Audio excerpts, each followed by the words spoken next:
Good evening, Fernwood. It is your birthday, baby Neil, and it's time for us to get a little older with another episode of Mary Hartman, Mary Hartman. Today we are watching episode 213 from January 26th, 1977. You know, before we do our recap, I mentioned that today was a very special day, and that is because this episode aired when I turned 6.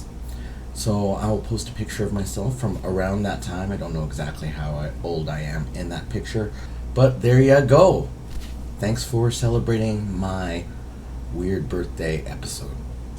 And yesterday we began with Charlie and the woman in the bandages at the hospital. Charlie prays for God to just have a little relief on Loretta, and then the body starts moving and gets up and asks for a pad of paper and a pencil and writes down the message, "I don't know you." And that leaves Charlie confused and a bit hopeless. Over in the Hartman kitchen, Mary is making a care package for Patty, who is now in jail. She gets a call from Tom and complains that he has been away for a few days.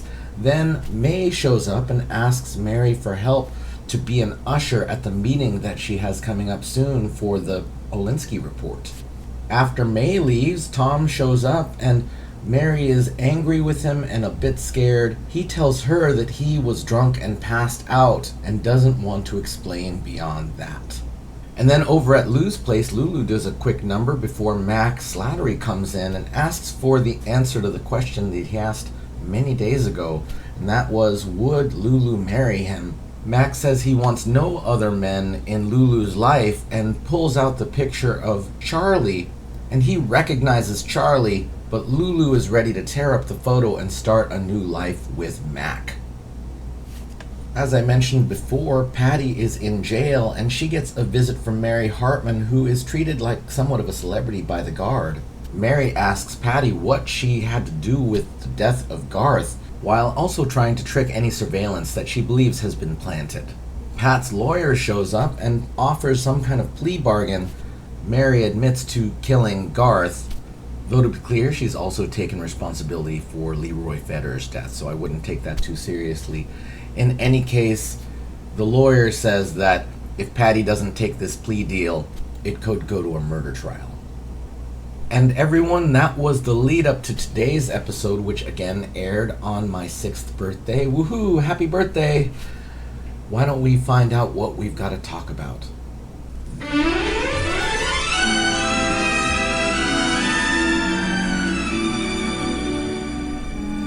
Mary Hartman! Mary Hartman! Hey, Tom. Tom, are you all right? Huh? Oh. Oh, were you out late last night, huh? Late? Yeah, late. Oh, you mean was I drinking? No, I'm okay. I was at the Capri is all. Oh, bowling, huh? No. Ordering beers and waiting. Wait. Yeah. Wait, you got another job? What do you mean? Well, not waiting on tables. No, I was waiting to see how long I could stare at a row of big, yellow, fat-headed beers without wanting one. How long? Well, not too long. I mean, I just waited some, and then I picked them up one by one and poured them back into the pitcher. And then I waited some more, and then... Hey, that was some great game yesterday, wasn't it, huh? So did you? Did I what? You mean drink any? Yeah. Hell no. I was just glad to see all that beer outside my body. Hey, that's fantastic, man. Hey, that's a terrific victory, especially with a guy with a lot of responsibilities like you got. Yeah, I know. Hey, yeah, look, you got Mary and Heather and George and Martha and all those debts and everything like that. Yeah, what? well, the double shift will help a lot of that. Yeah, but that's a lot of pressure, man. That's a lot of pressure. Yeah, and I want to talk to you about it sometime. Hey, Matt. Hi, how are you? All right. Hey, how you doing, Mac? You ready for married life? Is that little girl of yours going to say yes? Yep. She gave me the good word yesterday. That's great. That's terrific, Mac. Congratulations. That's Yeah, terrific. right. Yeah, I guess. I don't know, though. I've been thinking about it ever since she said yes. And, falling in love at first sight like I did, I don't know if I know what I'm getting into. Yeah, well, Mac, marriage is a big responsibility, Yeah, and that is an ever-loving fact. Yeah, it's a trust, a trust. And no matter what either of you do to break that trust, you both trusted neither of you meant to do it. You mean cheating? Is that what you mean by trust? I mean, because I could never fool around on my wife. I mean, that's a terrible thing. Don't you think it's a terrible thing, Tom? Well, what are you asking me that question? I mean, what are you asking me for? I mean, what do I look like, some kind of expert on fooling around or something? Hey, relax. I mean, I didn't mean nothing by it. Y'all want some coffee? No, thanks. Oh, no, thanks, no. What are you getting uptight about?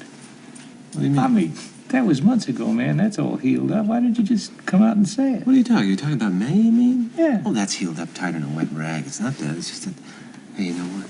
What? I did it again. No, I did it again. I slipped up again. What do you mean slipped up? I don't know. I mean, it was nothing. I can't even remember her face. What do you mean slipped up?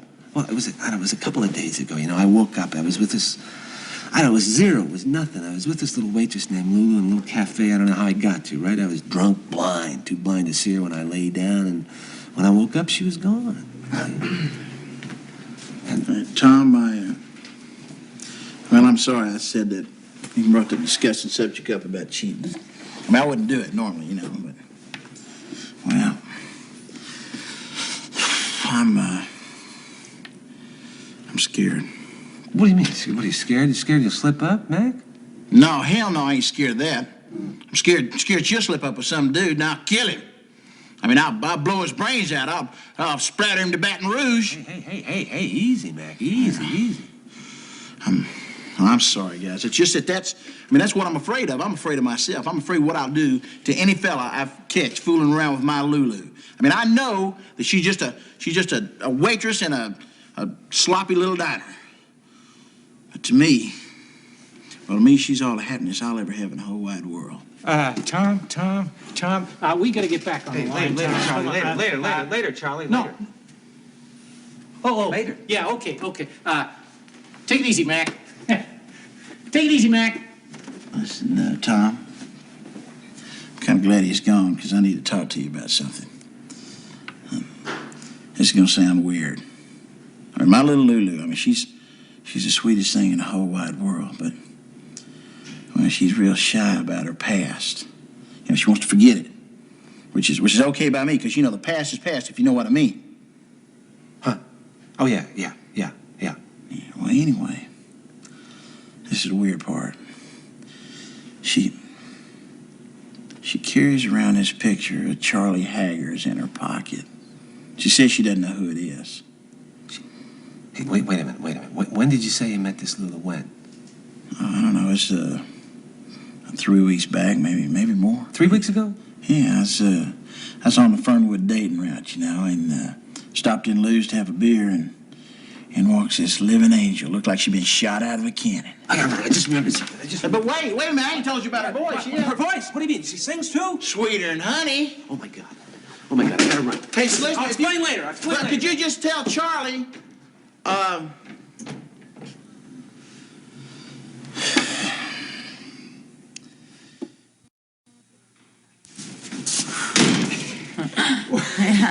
Guess it's too late for you to knock, huh?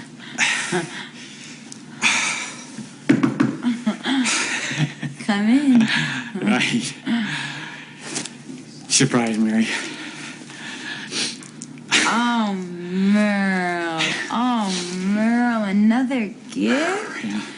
Oh, Merle, it's just, really, you shouldn't have, who pays for this, the city? Heather, where'd you go? Philip, he's teaching me about tangents while we watch the Gong Show. All right, good luck. That's cute. Gong Show. Okay. Why don't you open it? Should I? I mean, with Heather and Philip in the next room. Sure, yeah. Mom, What? how do you spell contraceptive? I thought you were doing tangents. Or is that one of the questions from the Gong Show? The Gong Show. CONTRACEPTIVE. Thanks. You're welcome. I don't think you should have done that. Well, hey, go ahead. Go ahead and open the present, why don't you? It's nice.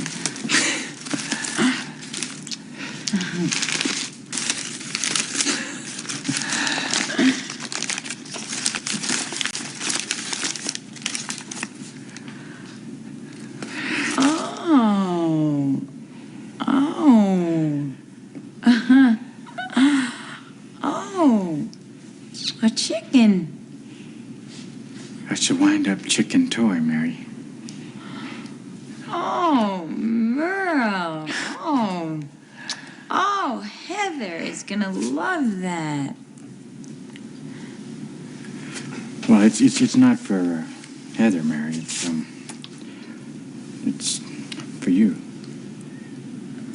Oh, it's for me? Oh, it's a wind-up chickie. Oh. Oh. But do I deserve it? No, just wind it up and we'll watch it. Moves just for a second. No, I don't want to break it or anything. No. There's no problem there. It's guaranteed and everything. Guaranteed? Yeah. Oh, well then, in that case, wait a minute. okay. Let me show you how to do Okay. it. I'll just show you once. Just wind it up here about two, no more than 3 times, and then set her down there real gentle like that. Oh, let me try. Yeah, right. Just a couple of times. 1, 2, 3. Chickie. Oh. Yeah, you got it. You know, Mary, how many lascivious, scheming women I run into before I find one that's pure and innocent, like girls used to be.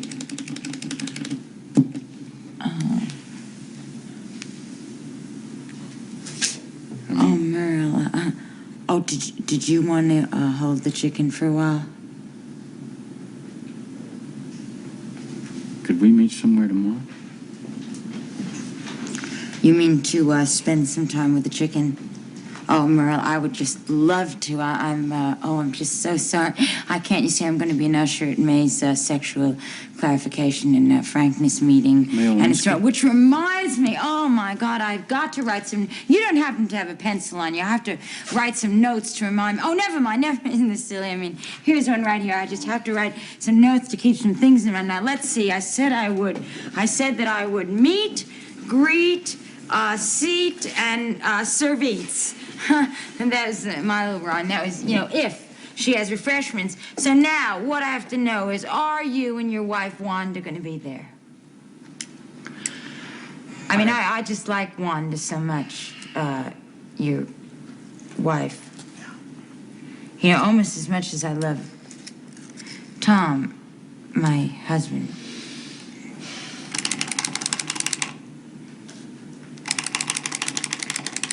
And my chicken.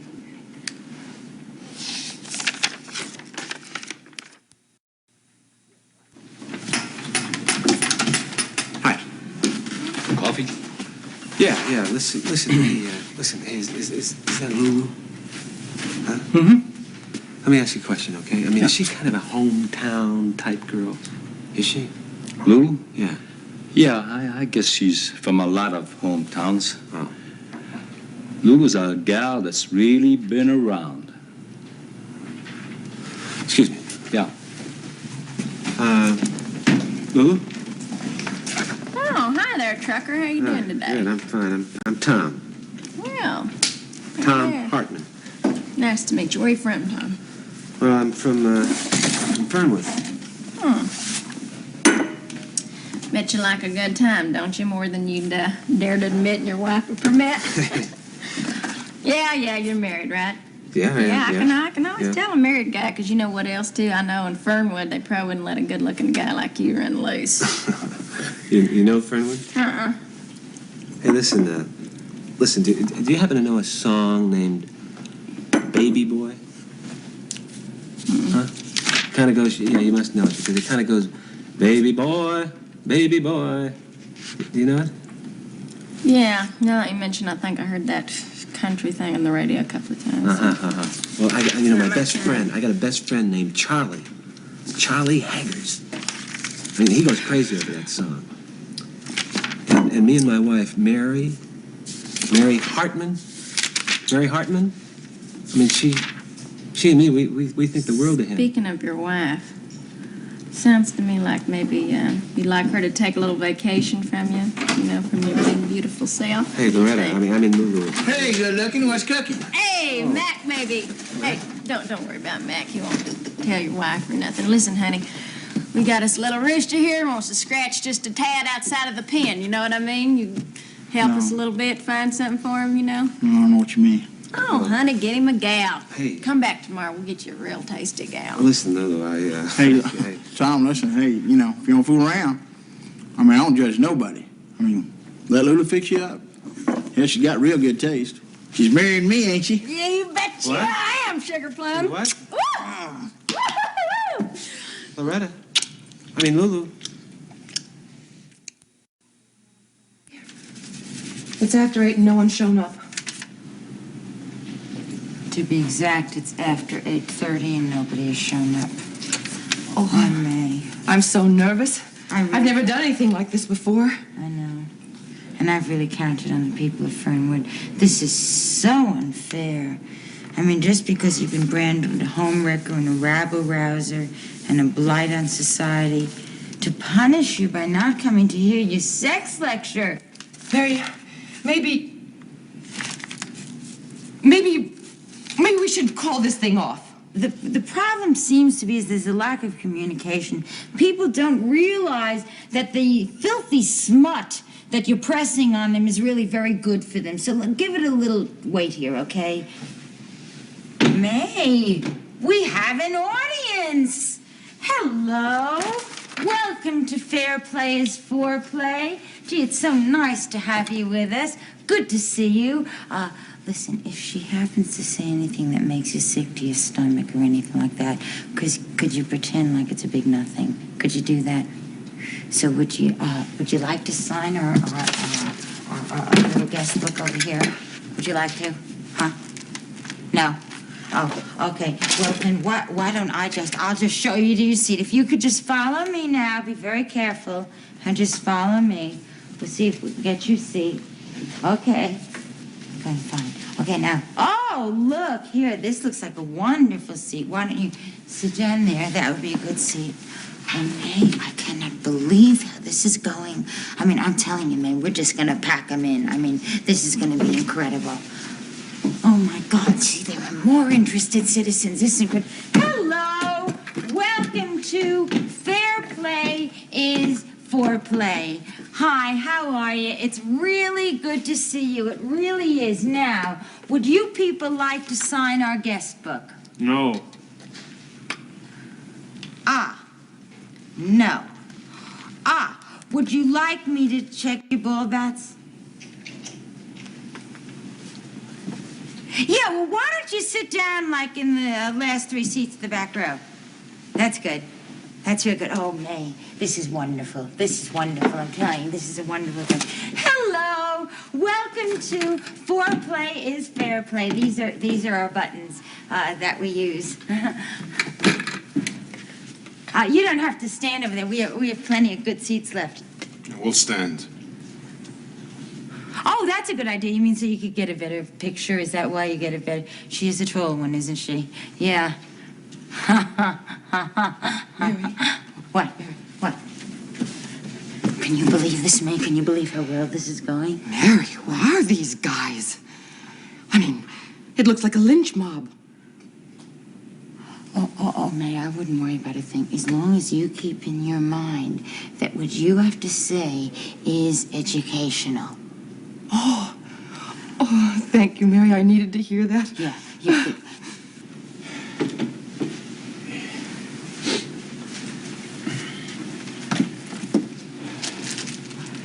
And I'll give you the sign. You move in, okay? Move in. Good. Wow. Hey. Hi. you to come. I just... Well... but I... Oh, Listen up now. The first sexy word she says, we bust up for pornography. Ladies and gentlemen. Gentlemen, I'm Mayolinski. I'm here because I want to spread a very important message to the men and women of Fernwood. But unfortunately, what I've been trying to say has been distorted and misconstrued, and a lot of people have been threatened. Excuse me, what is it, Mary? I don't think that you should continue with the speech. What are you saying, Mary? What are you talking about? I just don't think... listen, everybody here, gee, just a ridiculous little thing has come up here. I've known Miss Olinsky for years now, and I have a feeling that she's coming down with something. Oh, no, Mary, I feel fine. No, May, you can't continue with the speech now. You really... Doesn't she look pale to you? I mean, doesn't she look pale? Please. No, it's gonna be okay. Everything's gonna be fine. Mary! You can't get... Okay, May. Okay. I'm sorry for the little holdup. I was just, little last-minute things, new being an usher, stuff like that. Mary. Yeah, it's okay. I will talk to you later. But right now, I'm going to tell these people about the women's rights to reach the heights of sexual fulfillment. Oh, my God. That's it, boy. Police, this is a raid. Oh, no, you don't. You take your hands off of me. No, take your hands off of me. Mary! Mary, help! Oh, it was you! It was you! Mary, you tell them. Foreplay is fair play! Oh.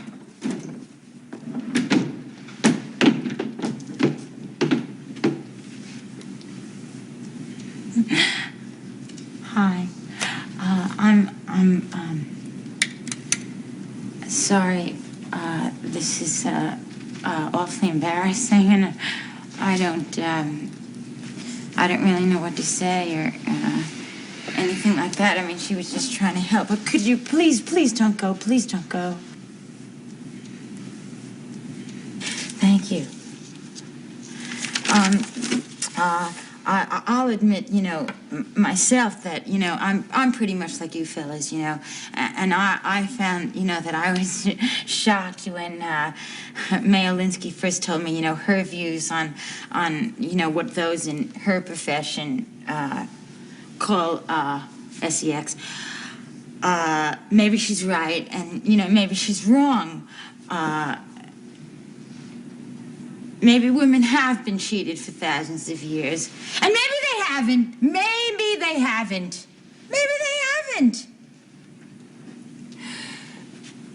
But, just the whole question seems to be, does it hurt to hear what she has to say here?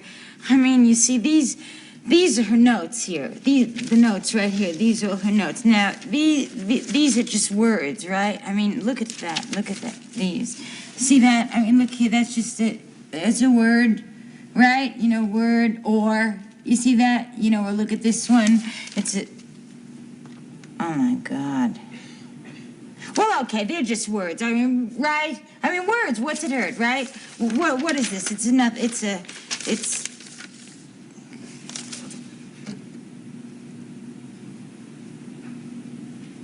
bosom.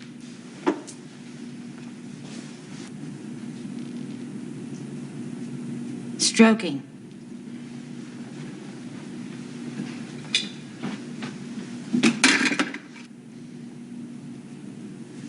Organs.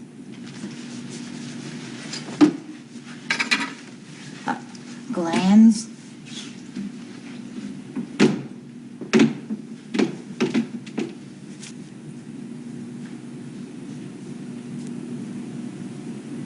Me.